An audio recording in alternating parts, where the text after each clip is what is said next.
इससे पीछे मैनपुरी में आप 13,034 वोटों से पीछे चल रहे हैं। मतलब डिंपल यादव वहां पर 13,000 वोटों से आगे चल रही हैं। ज्यादातर सीटों की बात की जी, एक पर्टिकुलर मैनपुरी हो सकती है, लेकिन कराना 80 वोट से आगे है।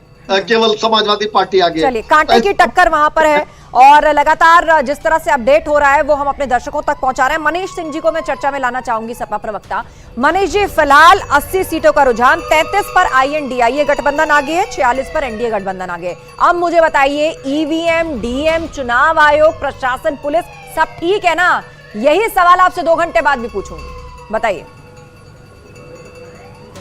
आस्था जी, बहुत अच्छा और माकूल सवाल आपने पूछा है।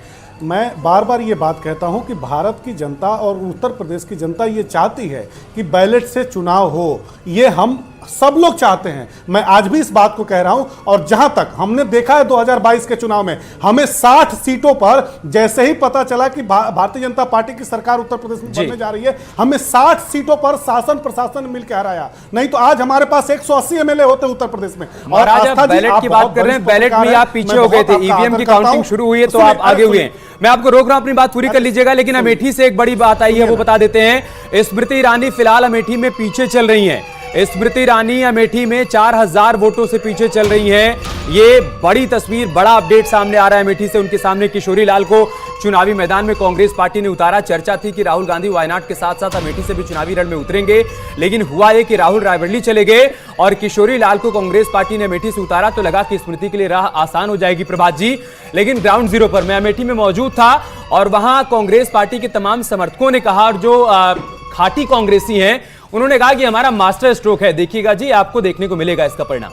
देखिए अमेठी, अभी आपने जो बहुत अच्छी चर्चा की, आपने बताया, आप क्योंकि आप ग्राउंड जीरो पे गए, आपने जितिन प्रसाद जैसे लोग और जिस तरीके से आपने अमेठी में स्मृति ईरानी की बात की, निश्चित तौर पे अगर अमेठी में किशोरी लाल जो शर्मा है वो घर घर कांग्रेस के वहां पहचान उनकी है। और अगर कोई और प्रत्याशी, हम कह रहे हैं प्रियंका आ जाती या, तो स्मृति को अभी बहुत ज्यादा मेहनत करनी पड़ेगी। ये शुरुआती रुझान है। लेकिन स्मृति ईरानी का वहां पे जिस तरीके से विरोध वहां पे था कि उन्होंने जो है एंटी कंबेंसी स्मृति ईरानी की थी, लेकिन अंत में जब रिजल्ट आएगा वो क्या परिणाम होगा। लेकिन सीट फंसी हुई है। किशोरी लाल शर्मा बहुत बढ़िया चुनाव लड़ रहे हैं। मैं एक इन और बात कहूंगा आपके, जो मेरे पास समय है, कि जो प्रत्याशियों के चयन की बात आ रही थी, जैसे कि मेरे हिसाब से कौशल किशोर हैं, आगरा से बघेल हैं, जतिन प्रसाद हैं, मेनका हैं, कई टिकट, कानपुर से अभी रमेश अवस्थी की जो भी सिचुएशन होगी, लेकिन वहां सुरेश पचौरी का टिकट बदल देना उम्र के आधार पे, तो ये जो कई टिकट बदले गए, इसकी समीक्षा भारतीय जनता पार्टी करेगी बाद में शाम तक। ये महसूस करेगी कि मैं जो बात कह रहा हूं कि टिकट का बंटवारा जो भारतीय जनता पार्टी ने किया था और जो समाजवादी पार्टी के अखिलेश यादव ने जो टिकट दिए हैं, वो बड़े जातिगत आधार पे, गुणा आधार पे उन्होंने वहां प्रत्याशी उतारे, उसका उनको लाभ मिल रहा है।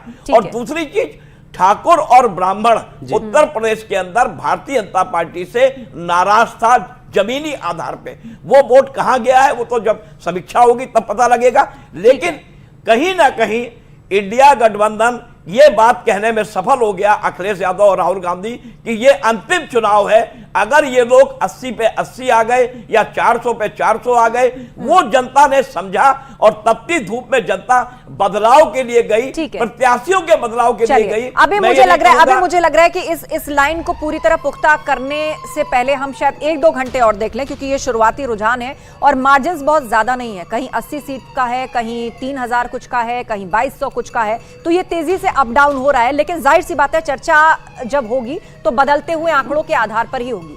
मनीष शुक्ला जी हमारे साथ हैं, भाजपा प्रवक्ता। मनीष जी बताइए, यहां पर लगातार INDIA गठबंधन कहता रहा पूरे चुनाव के अंदर कि आप लोगों ने नौजवानों को नाराज किया, जिनको नौकरियां नहीं मिली या जिनके पेपर लीक हो गए या कोरोना के बाद से सालों साल जिन्होंने प्रिपरेशंस में खपा दिए, उसका पूरा परिवार भाजपा को वोट नहीं देगा।